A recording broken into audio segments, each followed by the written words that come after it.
¿Qué tal, amigos oyentes de Radio Panamá y de Infoeconomía? Muy buenas tardes. Les saluda Wilfredo Jordán.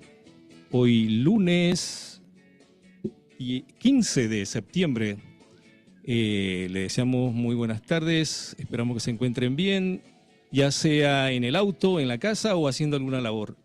Hoy le tenemos información interesante al sector marítimo. Nos acompaña ya en la cabina el presidente de la Asociación de Armadores de Panamá, Juan Diego Reina. Juan Diego, muy buenas tardes. Buenas tardes, gracias por el espacio.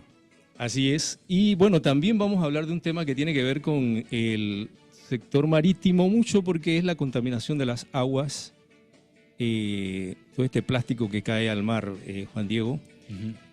Está con nosotros también Nicole O'Callaghan. Ella es vocera de la Asociación Nacional de Conservación del Ambiente. ¿Está allí, Nicole? Bueno, pero ese es un problema, sí, aquí me encuentro. Juan Diego, ¿Cómo ¿no? están? El tema de la contaminación en los mares por todo el plástico que cae, ¿no? Así es. Y que es un tema de los ciudadanos, porque al final lanzan las botellas a la carretera, luego va a dar a un riachuelo, a una quebrada o un río y termina en el mar, ¿no? Oye, ahora tenemos un problema agregado que antes no se hablaba mucho, que es el microplástico que está en nuestros alimentos.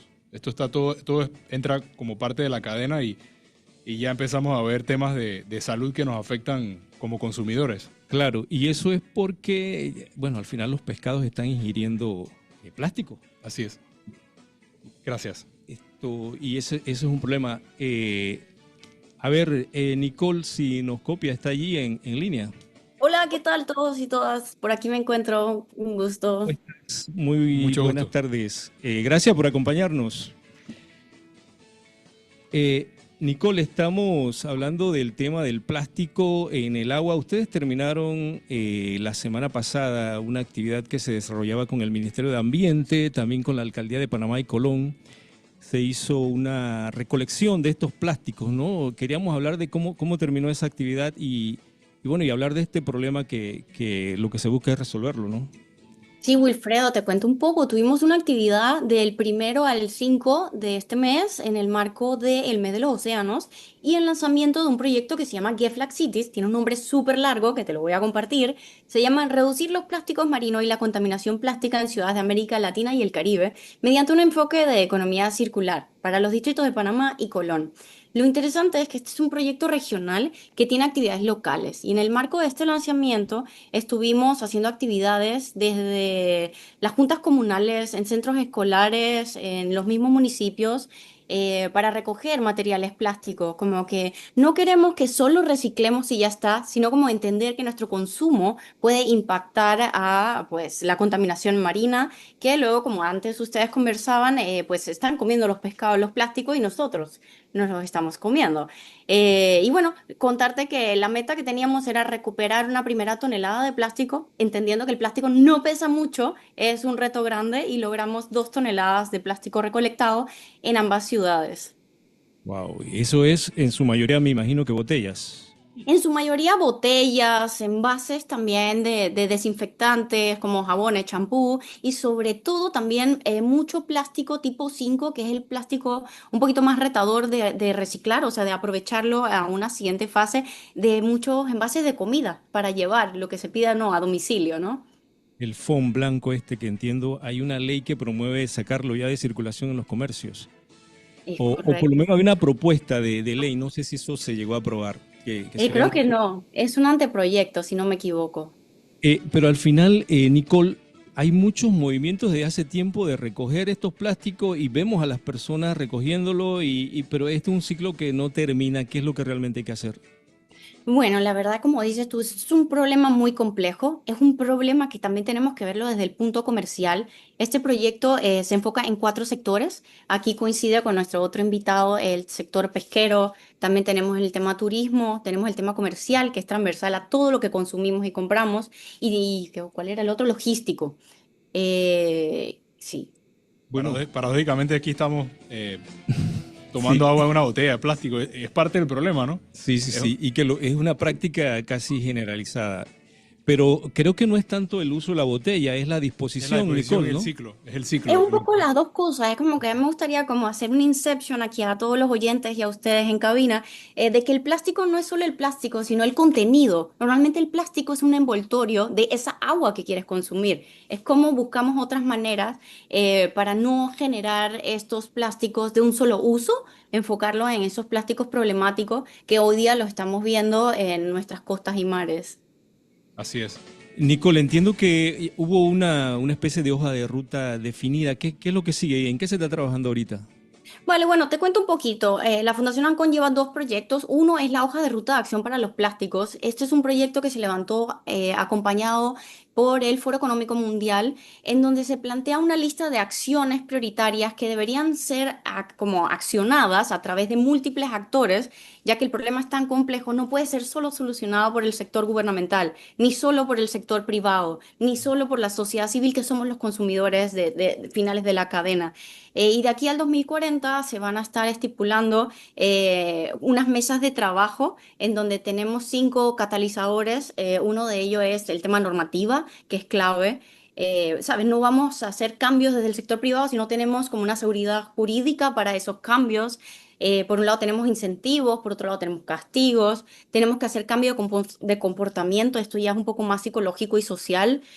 Tenemos una transición justa, tenemos a recicladores de base que se ven afectados o pueden ser como gran aporte a estos cambios que se den a futuro, entre otras, un comité directivo Educación, que... muy importante Ujú. la educación y desde niño, ¿no? Desde abajo. Sí, por ejemplo, el otro proyecto que te contaba antes, que es el de Get Flag Cities, incluye también acciones con escuelas. Vamos a tener 6 escuelas, 3 en Panamá, 3 en la ciudad de Colón, en donde estaremos haciendo unos pilotajes para el sector privado. Va a haber inversión de hacer 6 pilotos de cambio de comportamiento, dependiendo de lo que surja, ¿no? De las necesidades identificadas en la fase que nos encontramos ahorita, que vamos a identificar cuáles son esos plásticos problemáticos. Luego se va a hacer una estrategia nacional en economía circular específicamente para los plásticos y unos monitoreos de plásticos en río, ¿no? Que ese es el canal que nos lleva los plásticos a los mares. Y que son distintos tipos de plástico, ¿no? PET, HDP, LP. Hay distintos tipos de plástico, ¿no? Es correcto y es el reto. Es muy difícil clasificarlo, reciclarlo, volverlo a incluir en la cadena como materia prima porque son químicos que están totalmente mezclados en un material y Incluso exportarlos, desconocen. ¿no? Entiendo. Que incluso ¿Dije? exportarlos ya es un problema porque hay ciertos países que recibían que también se saturan por la capacidad de poder reciclar a tiempo. Entiendo que eso también ahora es un nuevo reto en toda esta cadena. Sí, sí, China era el país principal que recibía nuestros plásticos de todo el mundo occidental y ellos han como tomado acción y ha motivado a que se generen acciones en nuestro lado del mundo para no enviarlas ahí. También hay un tratado que se está negociando a nivel internacional para acabar, entre comillas digo, acabar con la contaminación de los plásticos. Y bueno, todos los países se tienen que poner de acuerdo de cuáles son esas metas, que por un lado serán vinculantes, por otro lado tenemos acciones voluntarias, y ahí es donde nacen tantos proyectos en temas de la gestión de plástico, ¿no? Para solucionar ese problema que hoy vemos en nuestros ríos y mares. Y más de enviarlo al exterior, ¿no hay iniciativas también locales de que aquí mismo se recicle y se haga en materiales que sean de uso acá mismo en el país? Tenemos, es pequeña escala, pero sí hay algunos proyectos nacionales. Bueno, sabes, no estamos siendo pagados por estos, pero sí tenemos Clandestino Lab, que agarran material que es el tipo 2 que es el HDP, y lo transforman, que es en mesas, en sillas, bueno, entre otras organizaciones que están transformando esos materiales. Ok, y trabajo interinstitucional, no sé si están trabajando con el Ministerio de Educación, entiendo que esto de la campaña pasada sí fue con las alcaldías, ¿no? De Colón y Panamá, pero Sí, el ¿hay trabajo proyecto con de el... hecho, ujú, Ujú. te escucho, Adelante, perdón. adelante. Sí, El adelante. proyecto de hecho tiene como la contraparte del Ministerio de Ambiente, pero el beneficiario son los municipios. Entonces nos toca coordinar con ellos desde las necesidades hasta las acciones. Juntas comunales, por ser parte de de los municipios, son también beneficiarios y eso nos lleva a que todos los que habitamos en cada junta comunal nos veamos siendo beneficiarios del proyecto que estén en las ciudades de Panamá y Colón. Bueno, y también hay un mapeo de actores, como te cuento, esto es un problema un multidisciplinario, problema o oportunidad, como lo queramos ver. Tenemos como todas las importaciones y exportaciones, como decía el compañero en cabina, eso tenemos que coordinar con aduanas, tenemos los derechos de los consumidores, ahí tenemos que coordinar un poquito con Acodeco, tenemos, ¿qué más? ARAP, con el tema de las redes de pesca fantasma que encontramos en nuestros mares y océanos. O sea, sí, son muchos de los actores. Salud también, porque al final lo que se impacta es la salud humana. Mucha coordinación interinstitucional y por eso la hoja de ruta de acción para los plásticos tiene una línea de coordinación de actores, porque a veces estamos todos trabajando en lo mismo sin como unificar esfuerzos o tú encárgate de A, yo me encargo de B para poder acaparar el problema completo, ¿no? Gremios también. Sí.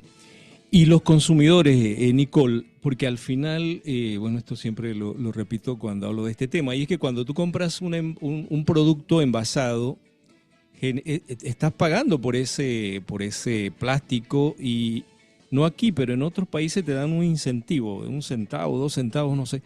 ¿Hay algún tipo de iniciativa o plan con esto para ver si los consumidores se animan a no lanzar el plástico a la calle? Bueno, el proyecto ahorita se encuentra en fase de levantamiento de diagnóstico, pero en esa segunda fase más adelante se plantean estrategias en donde tendremos que poner estrategias de innovación empresarial que vengan acompañadas con política pública, cooperación internacional, el análisis de las tasas. Hay plásticos que hoy día se importan que no tienen tasas. Y bueno, no hay que alarmar tampoco al sector privado porque se está trabajando o se trata de trabajar colaborativamente con ellos también. Bueno, Nicole, te agradecemos mucho y te doy un espacio para un mensaje final, sobre todo a los consumidores. También hay empresas, ¿no? que no son responsables en esto de manejar estos plásticos, pero también tienen que ver mucho los ciudadanos, ¿no? Sí, bueno, como mensaje final me gustaría decir que esto es un tema conjunto, es un esfuerzo que combina tanto lo público, lo privado, lo social, lo internacional, que el cambio no puede venir de un solo actor, que necesitamos una colaboración entre actores desde gobierno, sector privado, sociedad civil y academia, porque la ciencia es lo que nos lleva a la innovación empresarial también, ¿no? Y por último, sí, se me pasaba, recordarles que este domingo tenemos una jornada en el marco del mes de los océanos de limpieza de playas. Será el domingo 21 de 8 de la mañana a 12 p.m. en Panamá y Colón. En Panamá estaremos en Costa del Este frente al Mirador de Aves y en Panamá Viejo. Y en Colón estaremos en María Chiquita. Entonces, les recordamos que por favor, además de recoger el plástico que ya está contaminado en los mares, traigamos material plástico que se pueda reciclar, que sea el que tengas en tu casa, lo limpias, lo lavas, lo traes seco, nos los traes y nosotros nos encargaríamos de llevarlo a reciclar. Y porfa, ven con ropa cómoda, con zapatillas, ropa fresca y nada, eso es todo. ¿Dónde pueden comunicarse los interesados o dónde pueden tener información o para si quieren participar en esta actividad? Vale, solo llegando es suficiente y si quieres más información puedes entrar a la página de Instagram de la Fundación Ancon, que es Ancon.org. Listo, Nicole O'Callaghan es vocera de ANCON, hablándonos de este tema que es una problemática, Juan Diego, ¿no? Así que te damos las gracias, Nicole, y aquí en este programa y seguro que en Radio Panamá también, siempre las puertas abiertas para cuando hay información o para contribuir en esto, ¿no? Muchas gracias, hasta luego. Bueno, saludos, buenas tardes y a ustedes oyentes también gracias por la sintonía.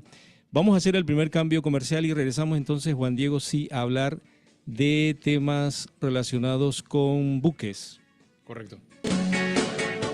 Así es, amigos oyentes, y regresamos con el segundo segmento del programa hoy lunes 15 de septiembre, luego de conversar con Nicole O'Callaghan de ese tema de la contaminación por plástico. Juan Diego, como decía, el presidente de la Asociación de Armadores de Panamá, está aquí con nosotros y nuevamente la bienvenida, Juan Diego. Muchas gracias. Juan Diego, lo que queremos hablar es justamente de eso, el tema de armadores, de quiénes son, cómo es que opera esta actividad. No sé si hay alguna manera de relacionarlo, porque los ciudadanos, no sé, el ciudadano de a pie, o pensemos en aquella persona que nos está escuchando ahorita que está en una área de de las provincias del interior, esto de armadores y operadores, ¿realmente qué es? Para ponerlo en un contexto un poco más coloquial, Panamá es casi una isla. Somos más mar que otra cosa. Sí. Adicional a eso, tenemos una particularidad de que, sobre todo en el área del Pacífico, tenemos unas aguas jurisdiccionales muy grandes. Si tú trazas una línea desde el faro de Punta Mala en línea recta hacia Darién, te vas a encontrar con un área, un cuadrante enorme de mar que en línea recta serían casi unas 170 millas náuticas. El doble de eso y ya estás en Ecuador. Entonces, todo eso es nuestra área de operación. Entonces, ¿qué pasa? Que en Panamá tiene esa particularidad.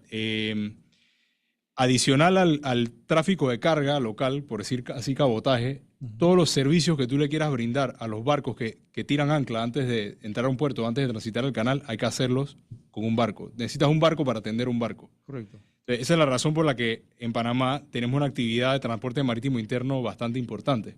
Entonces, dentro de esa actividad estamos nosotros, los armadores, que somos los dueños operadores de esos barcos precisamente, que sirven a la carga local y al servicio a los barcos.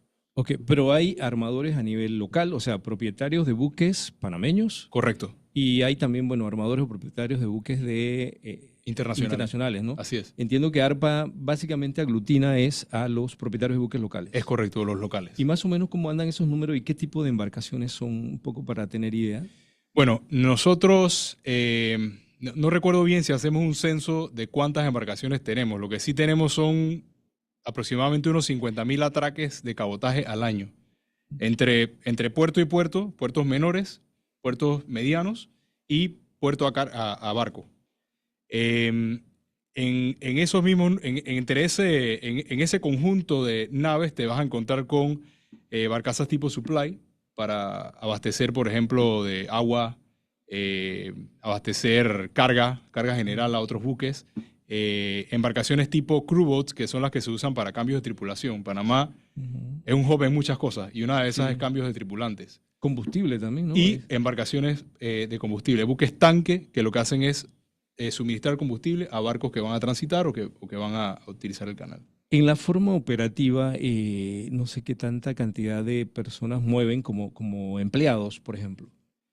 ¿Qué tipo de...? El empleo total de la actividad de transporte marítimo interno, que es donde estamos nosotros, es de 3.000 empleados, 3.000 personas entre directas e indirectas. Que, digamos, son operadores... Son operadores marineros, técnicos, administradores, estibadores, amarradores, por ahí. ¿Y qué tanto se ve la actividad ahorita? O sea, ¿tiene oportunidad de crecer? Sí, bastante. ¿Dónde? ¿Qué áreas? Bueno, al final, como creo que siempre te he comentado, Panamá, o esa famosa marca Panamá de la que me gusta hablar, es un conjunto de 4 pilares. El registro, los puertos, el canal y la industria marítima auxiliar, que es donde entramos nosotros. Correcto. La industria marítima auxiliar solo por sí sola y todo ese conglomerado, todo ese conjunto genera 1/3 de la economía del país. Entonces, ¿qué ocurre? Si nosotros actuamos de manera separada, sin planificación y sin estrategia, no sabemos realmente hacia dónde apuntar o qué es lo que queremos. Pero si, por ejemplo, se dan todas estas oportunidades de las que ahora se hablan, de nuevas licitaciones de puertos, de construcciones de gasoductos, todas estas son cosas que atraen más barcos a Panamá. Y más barcos significa mayor servicio o mayor crecimiento para nuestro sector o nuestra industria. Entonces, Panamá ahorita mismo está en un punto, si se quiere, pivotal, donde las decisiones que tomemos en los próximos años, mirando hacia el futuro, van a impactar en una derrama económica grande que va a venir de este sector. Recuerda también una cosa, Wilfredo, este sector es el que nunca duerme. Cuando ocurrió la pandemia, cuando han habido todo este tipo de crisis, si tú miras todos los indicadores económicos, yo no soy economista, pero los economistas lo dicen, el sector que siempre se ha mantenido firme y está, por decir así, jalando esta carreta es el sector marítimo y logístico. Eso te dice algo de las oportunidades que hay en este rubro. O sea que hay oportunidades para que se desarrolle, pero también para que personal panameño labore o se incorpore, ¿no? a laborar. Por supuesto. Es importante que que los panameños desde temprana edad, eso hay que fomentarlo desde que están en la escuela, empieza a ver el mar como un punto de fomento, de progreso y de oportunidades. Tú vas a otros países como por ejemplo Filipinas, los filipinos miran al horizonte y saben que ahí hay oportunidad de trabajo. Es uno de los países que más exporta mano de obra marina cualificada. De esa misma manera Panamá puede optar por lo mismo, que sepan que este es un sector que es pujante, importante, en crecimiento y donde hay muchas oportunidades. Entonces, pero para eso se requieren, repito, tener una estrategia clara de que debemos llevar el país hacia allá. Por ejemplo, fomentar las carreras técnicas y fomentar el idioma inglés desde el día 1 en las escuelas. Sí. Sí, porque ahorita en la práctica entiendo que la participación de panameños, al menos por ejemplo, en la marina mercante, creo que está en menos de 1% de los que laboran como marinos dentro de esas embarcaciones. Entonces, así es muy baja la participación, pero es muy grande el panorama para que laboren o para que participen, ¿no? Sí, pero eso es en transporte marítimo internacional. Internacional, pero local me imagino que anda por ahí. Localmente, las leyes de trabajo locales, la ley 8 y el Código Laboral tiene su cuota, por decir así, de lo que tú puedes tener como trabajadores panameños. O sea que sí hay un gran número de panameños trabajando. Sin embargo, ese número es proporcional al crecimiento de la misma industria. Entre más barcos de trabajo se requieran para poder llegar a ese mercado, el mercado es un mercado finito, lastimosamente, pero lo único que podemos hacer para acrecentarlo es que ese mercado crezca, atrayendo más naves y más oportunidades a Panamá. Claro, así es. Tenemos otros temas también que ver aquí, Juan Diego, el tema del hub, de Panamá como hub marítimo. Correcto. ¿Cómo lo estás viendo y qué hay que hacer para que se impulse, para que se mejore, para que sea más grande, ¿no? Tenemos que hacer lo mismo que hicimos en el pasado, hace varias décadas atrás, planificar a más de 30 años, tener una visión clara de lo que queremos como país para llegar allá. En los años 90, uno de los ingredientes para que se diera esto, que fue el fomento de la actividad portuaria, fue, por ejemplo, que fueron dos gobiernos. O sea, trascendió del gobierno de Guillermo Endara al gobierno de Pérez Valladares, pero fue la misma hoja de ruta, ¿no? Se siguió y se pensó no como decisiones políticas, sino decisiones inteligentes, ¿no? Decisiones científicas basadas en lo que en ese momento estaba ocurriendo. Había una oportunidad para fomentar el crecimiento de los puertos utilizando operadores privados. Eso hoy por hoy se traduce en el negocio de transbordo que tiene Panamá. Panamá es un país de 4 millones de habitantes, muy pequeñito. No tenemos carga doméstica prácticamente porque no somos grandes exportadores ni importadores. Sin embargo, somos el hub de transbordo más importante de la región. Eso nos dice algo. De esa misma manera hay que pensar ahora en este futuro. Ya sabemos que es un buen negocio. Ahora hay que ver esas reglas del juego de una manera que sea más provechoso para el país.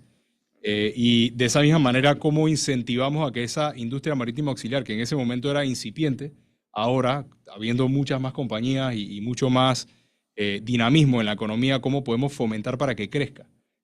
Se requiere, pues, obviamente una serie de pasos, una hoja de ruta para eso.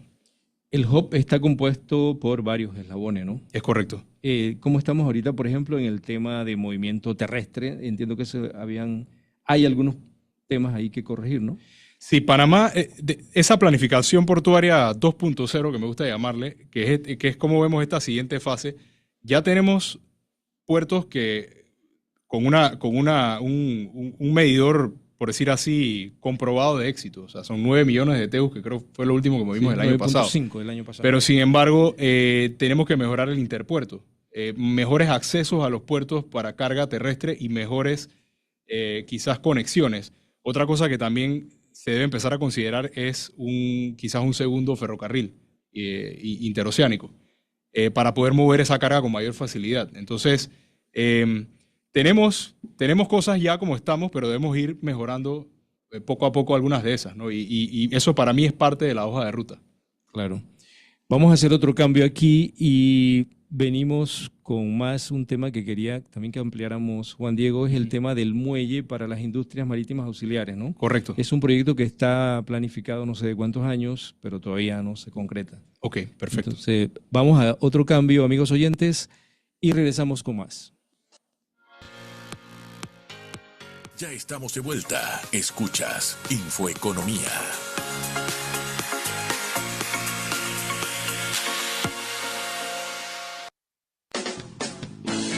Bien, amigos oyentes de Radio Panamá y de Infoeconomía, 2:34 de la tarde, y continuamos aquí con Juan Diego Reina, presidente de la Asociación de Armadores Panameños, ARPA. Juan Diego mencionaba el tema de el muelle para las industrias marítimas auxiliares, un proyecto que se planteó hace años, pero entiendo que todavía no se concreta. Entiendo que es así. La importancia de este muelle y cómo hace ahorita la industria marítima para trabajar si no cuenta con un muelle adecuado. Bueno, como hablábamos en antes, ¿no? Las decisiones tienen que ser científicas y no ni afanadas ni sin mucha estrategia detrás o incluso política, ¿no? Hay que ver de qué manera se quiere llevar un muelle, por decir así, marítimo auxiliar si lo construye el Estado. Al final, lo que ha demostrado ser efectivo es la empresa privada. La empresa privada, si se le da las herramientas, dicho de otra manera, si tenemos un Estado que sea facilitador y no rentista meramente, eso tiende a hacer que fomente la empresa privada y la misma empresa privada tiende a resolver sus problemas, ¿no? Si tú te fijas, por ejemplo, en el área de Colón sí han habido ciertas construcciones o ciertos puertos que sirven a la industria marítima auxiliar. Sin embargo, donde hay una necesidad real grande es acá en el Pacífico. Sí. Nosotros en ARPA, por ejemplo, durante el tema de las protestas grandes que hubo, volvimos al cabotaje marítimo, que para mí debe ser incluido como parte de esa hoja de ruta, volver a fomentar el cabotaje marítimo. Pero ¿cuál era el problema? En Colón, por ejemplo, tú tienes, o en el Caribe, perdón, tienes la capacidad instalada. Tú puedes llevar carga de empresa de industria marítima auxiliar o cabotaje de un puerto mediano en Colón a Almirante, porque hay un puerto en el área de Bocas del Toro. Sin embargo, en el área del Pacífico no te encuentras con lo mismo. Han sido las marinas realmente las que han venido a llenar ese espacio para la industria marítima auxiliar. ¿Por qué? Porque los puertos que operan en el Pacífico, en su gran mayoría son los puertos de transbordo de contenedores. Sí. Ese es su core business. Ellos favorecen obviamente eso. Sin embargo, no tienes espacios para que un supply vessel, por ejemplo, o barcazas que llevan agua, o incluso cambios de tripulantes puedan salir de un área industrial más portuaria. Entonces, pues, obviamente sí es una necesidad. Yo no pienso que debe ser solo el Estado el que va a resolver el problema. El Estado lo que debe hacer es crear las condiciones para que eso ocurra. Ya vemos algunas inversiones privadas, como por ejemplo un puerto que se quiera hacer en el área de Chiriquí. Esto sería ideal porque lo pudimos ver durante esa última crisis, donde teníamos que ir a áreas de descarga de los barcos que eran para nada favorables ni seguras para hacer la operación. Entonces, donde existan por lo menos uno, dos, tres proyectos que puedan servir adicional a la industria marítima auxiliar, vamos a ver rápidamente una nueva ruta, por decir así, y quizás un nuevo modelo de negocio. Claro. Cabotaje se entiende por movimiento de carga y pasajero entre puertos internos, ¿no? Es correcto. ¿Qué tanto se realiza en Panamá eso? Como te decía, las cifras que tiene salen de la misma autoridad marítima. Hay unos 50.000 atraques de cabotaje al año. Carga y pasajeros. Pasajeros. Sí, porque por ejemplo entiendo que del muelle fiscal se llama, el que está en Balboa, en la avenida Balboa. Correcto. Salen algunas embarcaciones hacia Darién, ¿no? Y varias áreas Así insulares, ¿no? Así es. Entonces ese es un tipo de cabotaje, pero y creo que algo de carga también, ¿no? Carga, cabotaje y servicios. Disculpa, faltó eso. El tema, como te explicaba, Panamá tiene la particularidad que muchos servicios se hacen con embarcaciones y eso también entra dentro de esas cifras de cabotaje. Pero podría desarrollarse y aprovecharse más. Muchísimo más. Para mí, en esa hoja de ruta, para los siguientes 30, 40 años, ese desarrollo de los 4 pilares, está el desarrollo de la industria marítima auxiliar. Se necesita, por ejemplo, reglamentar la ley de cabotaje. La ley de cabotaje tiene todos estos tipos de instrumentos que desarrollan y fomentan la actividad. Entonces, si nosotros regresamos un poco al pasado, en los tiempos de antes, lo que saben, en Panamá se movía, por ejemplo, carga de ganado, todo se hacía por mar. Uh-huh. Y es una nueva modalidad que debe acompañar la ruta no solamente de las carreteras o ferrocarriles, sino también por mar. Claro, y nosotros tenemos, por ser un país que tenemos costas de ambos lados, así es. Tenemos atracaderos, pequeños puertos. En ocasiones cuando no ha habido cierres de la vía interamericana, no tenemos por dónde transportar la carga o lo que necesitamos y esta sería una vía, ¿no? Eso es una solución que está comprobada. Como te digo, nosotros lo hicimos. Lo tuvimos que hacer un poco en silencio por razones obvias, porque era un momento complicado, ¿no? La crisis que vivía el país. Hubo ataques de todo tipo en diferentes lugares, pero ya está comprobado que es una necesidad que realmente puede resolver ese problema, en caso dado que se necesite. Pero se necesita tener instalaciones adecuadas, ¿no? Así es, se necesita tener la capacidad instalada. Sí. Y en el lado Pacífico, como decías, no se cuenta con mucho. Bueno, se está haciendo el puerto Barú en el lado de Chiriquí, en Así David, es. que va a tener algún tipo de servicio, es multipropósito, pero de allí lo que es las provincias centrales de esa área, aunque tienen pequeños puertos y atracaderos, no se utilizan para transporte. Sí, no se hacen. Bueno, tú tienes, por ejemplo, el puerto de Aguadulce, Mensabé Mensabé. también, pero repito que es un tema de que no hay que crear las condiciones para incentivar este crecimiento. Repito, nosotros, por ejemplo, como armadores, nosotros no pedimos subsidios de ningún tipo, pero sí se pide que haya fair play, que hayan reglas claras y un ambiente que sea favorable a la inversión. Si eso se logra, lo que vas a ver es inversiones no solamente desde el punto de vista de embarcaciones, sino también portuario, porque al final todo está conexo, es una serie de elementos que sirven a una misma causa. Claro. ¿Y de eso ahorita no hay nada así en planificación o en programa? Se necesita un marco regulatorio. La ley de cabotaje tiene artículos para incentivar. La inversión. Así es. Y esta ley se aprobó en el gobierno pasado, ¿no? Así es. Y Pero fue una lucha de más de 10 años que se pedía claridad en la inversión y claridad obviamente en las reglas del juego. Y entonces la reglamentación permitiría desarrollar distintas actividades. Así es. Porque ahorita, por ejemplo, tenemos las barcazas, que sí es un tipo de cabotaje, ¿no? Así es. Pero faltaría mucho en el tema de transporte de pasajeros. Transporte de carga general. Carga general. Incluso, no sé si a nivel de Centroamérica, porque un tema que en ocasiones se cuestiona es cómo casi toda la carga que sale de la zona libre de Colón y va para Centroamérica se va por carretera. Entonces vas deteriorando la carretera que nos costó miles de millones construir. Y Sí. esa también puede ser una forma de mover carga también hacia Centroamérica, pero por vía marítima. Bueno, ahora sí me estás dando cuerda, por decir así.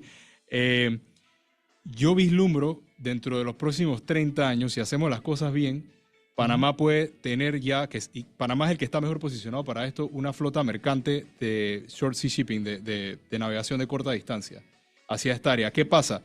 Es un negocio muy marginal de lo que se puede recibir entre la carga de carretera, lo que cobra, por ejemplo, un contenedor por ir por carretera, lo que pudiera competir el barco en economía de escala. Sí se puede hacer, pero te repito, se requieren los incentivos para llegar a eso. La operación marítima es muy costosa, el barco es muy costoso, son activos que son complicados de operar y no existen esos marcos, por decir así, regulatorios que creen estos incentivos. Eso es parte de lo que nosotros como armadores queremos lograr. Si eso existe, entonces tú pudieras perfectamente competir. Y, ojo, no es que con esto tú vas a eliminar del todo la carga terrestre, pero sería un buen complemento a la actividad. Sí. Incluso para la carga terrestre sufre mucho en estas largas distancias. El mar es mucho más efectivo. Por algo, hoy por hoy, el 90% del transporte se hace por vía marítima. Por vía marítima, no hay que hacer carreteras como se dice, ¿no? Exacto. Bueno, carreteras marinas. Sí, pero están allí que no se dañan, pues son navegables, Exactamente. están disponibles. Ya que mencionamos ese tema, también está el proyecto del ferrocarril hacia Paso Canoas. Así es. ¿Cómo lo ven ustedes como armadores? Lo vemos como parte integral del hub. Si eso llega a pasar, y ojalá pues así sea, se haga con condiciones que sean al final integrativas a todo este sistema, a todo este sistema marítimo logístico del cual hablamos. El error del pasado, pienso yo, o quizás en las últimas décadas, ha sido no planificar, o si se ha planificado, se ha hecho de manera aislada. Tenemos que hacerlo todos en paralelos. Claro, así es. Vamos a hacer la última pausa aquí, amigos oyentes de Radio Panamá y de Infoeconomía, y regresamos ya con la última parte para hablar un poco, Juan Diego, del tema de los combustibles que utilizan las embarcaciones, los cambios que se están haciendo, la tecnología de los buques, entre otros. Vamos al cambio y regresamos. Ya estamos de vuelta. Escuchas Infoeconomía.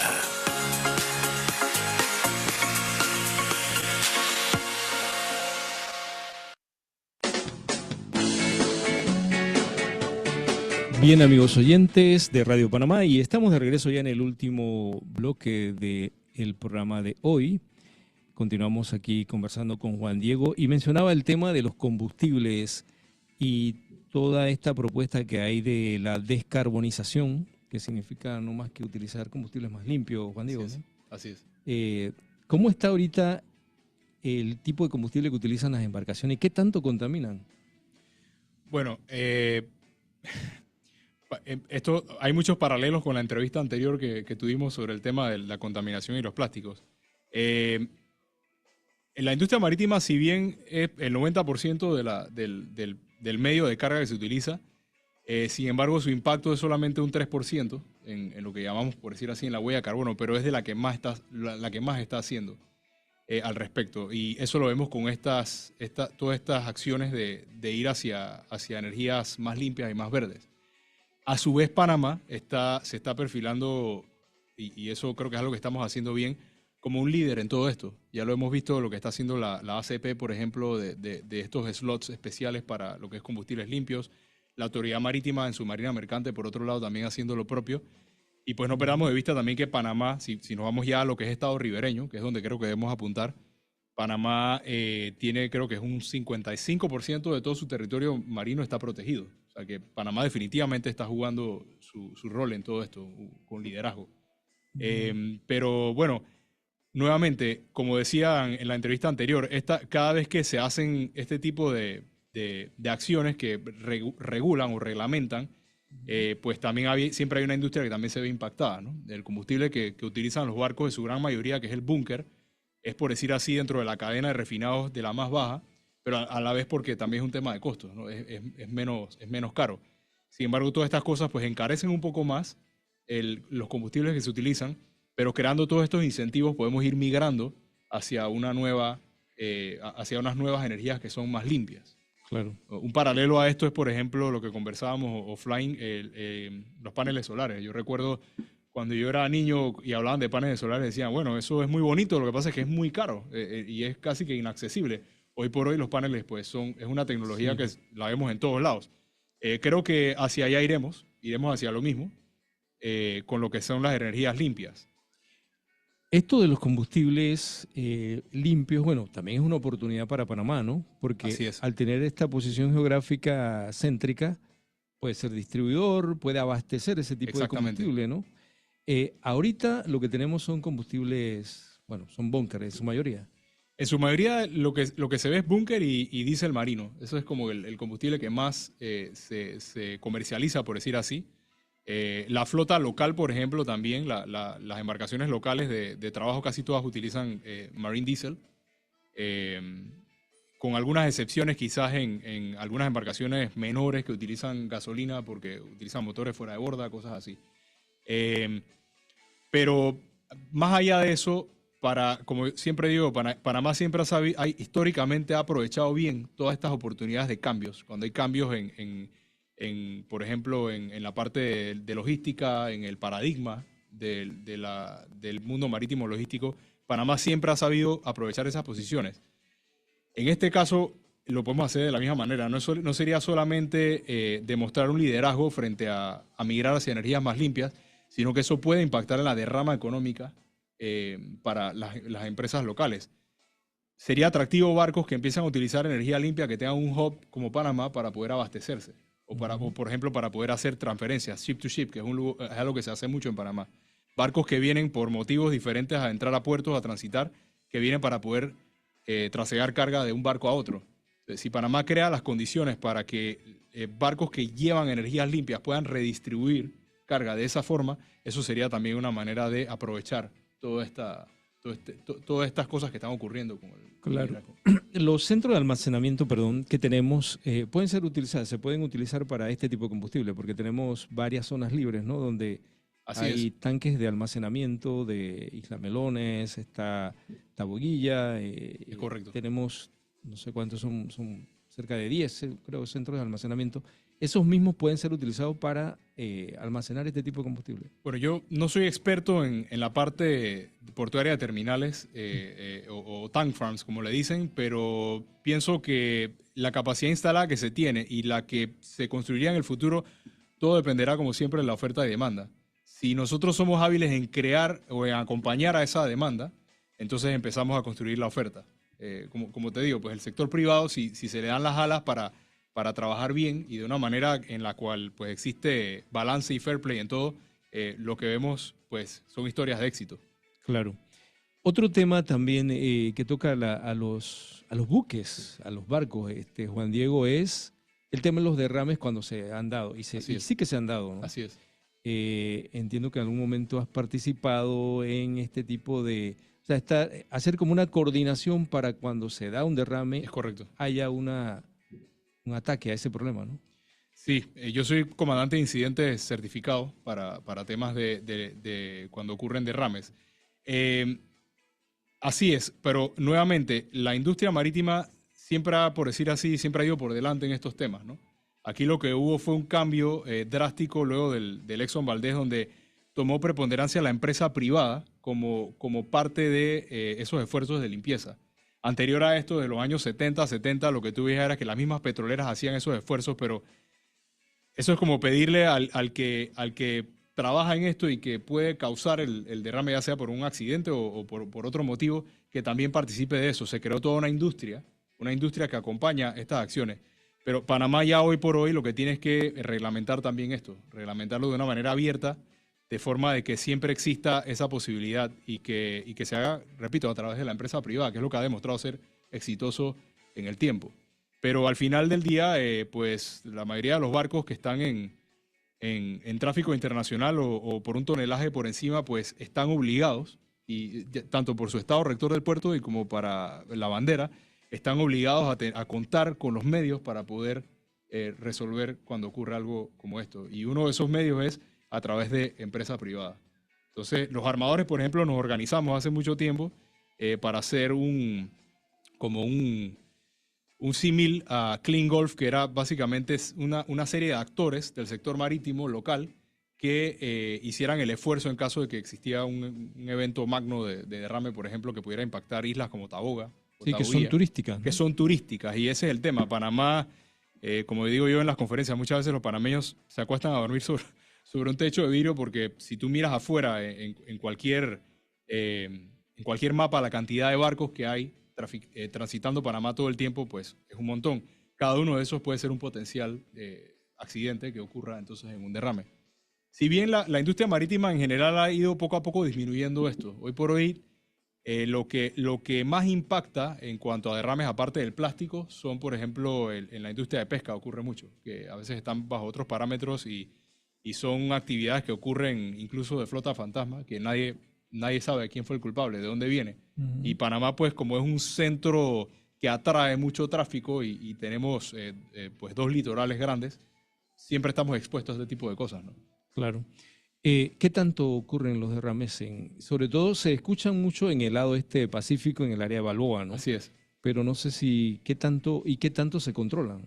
Bueno, yo no sé realmente en los últimos años, pareciera que ha habido una disminución, quizás sea por mayor regulación o porque han habido también disminución en el tráfico. Pero no te sé decir una cifra exacta. Lo que sí sé es que puede ocurrir muchos que vengan de fuentes desconocidas.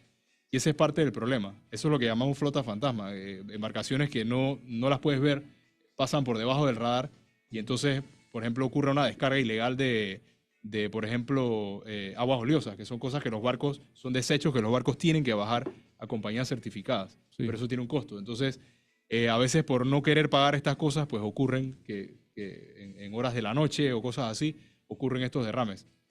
Y Panamá tiene que estar preparado para eso. Sí. Sí, claro que sí, es un problema esto de los derrames y sobre todo por el tema turístico, ¿no? Que en un área donde así es. Deben venir mucho más cruceros, se les ofrece algún tipo de servicio extra a esas personas que vienen, entonces esto sería un problema. Juan Diego, también otro aspecto que me gustaría tocar es el tema de la tecnología de los barcos. Uh-huh.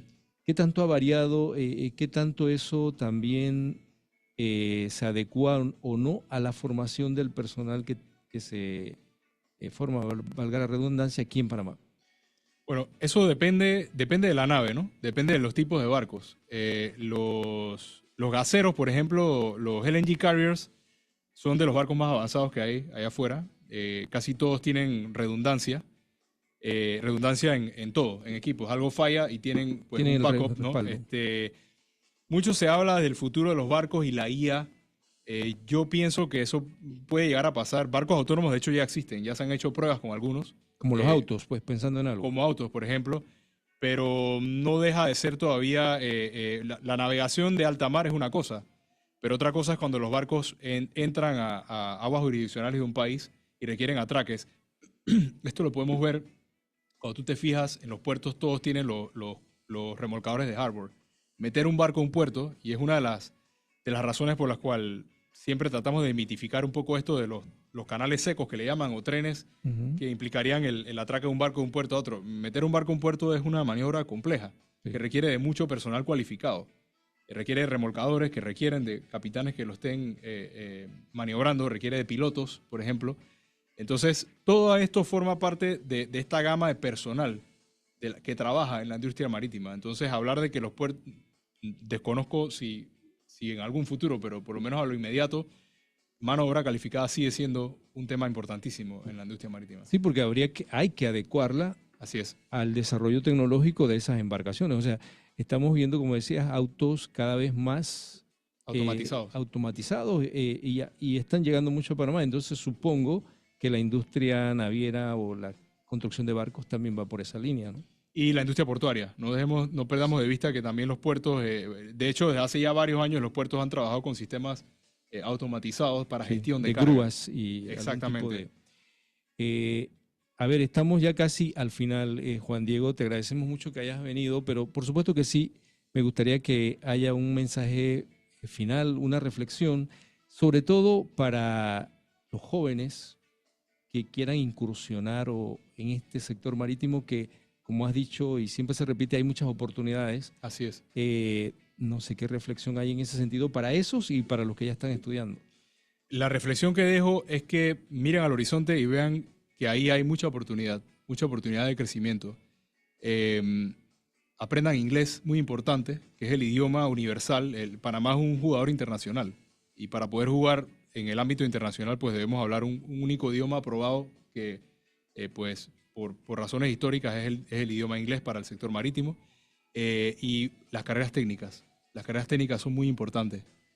Hay mucha prosperidad en las carreras técnicas y son de los personales que más requiere nuestra industria, la industria marítima auxiliar. Yo diría también que un mensaje que no quiero terminar la entrevista sin decirlo. Vemos con muchas ansias todo lo que está ocurriendo. Hay un movimiento marítimo nuevamente y eso a nosotros nos da Sí. mucha satisfacción. Hay un movimiento marítimo donde Panamá está en primera fila jugando. Todo esto está creando oportunidades que si lo hacemos bien, Panamá puede ser en los próximos 50 años uno de los países más prósperos de la región. Eso lo hacemos si adoptamos nuestro llamado natural, el llamado del mar. Como repito ese adagio, ¿no? Cada vez que Panamá ha apostado al mar, siempre hemos acertado. Así que debemos seguir haciéndolo. Y para los jóvenes, miren siempre a eso y recuerden siempre que la disciplina y el esfuerzo están por encima incluso del talento. La experiencia propia tuya, Juan Diego, al entrar a este sector, ¿cómo fue si nos la resumes? Pues yo simplemente era un pequeño que me enamoré del mar desde muy temprana edad y siempre busqué oportunidades en eso. Desde niño, pues veía los barcos, veía los puertos. Mi papá me acuerdo que me llevó al puerto de Cristóbal cuando existía en ese tiempo y yo estaba impresionado con lo que veía. Y pues cuando me di cuenta que lo que podía hacer, pues algo que me apasionaba mucho, también podía ser mi sustento, que era el sector marítimo. Yo decía, bueno, ¿qué más que trabajar en el océano? Claro. La mayoría de las cosas que se aprenden en el sector marítimo no necesariamente vienen de lo académico, sino de la práctica. Se aprenden trabajando. Es un sector muy especializado con su propio lenguaje, así que es simplemente incursionar y empezar a practicar en él. Bueno, nos quedamos con ese mensaje final y nuevamente gracias, Juan Diego, por acompañarnos hoy en el programa. A los oyentes también por la sintonía, agradecerles y invitarlos a un próximo programa el próximo lunes.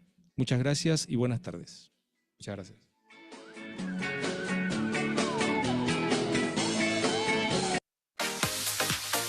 Así hemos llegado al final de tu programa Infoeconomía. Gracias por tu sintonía. Escúchanos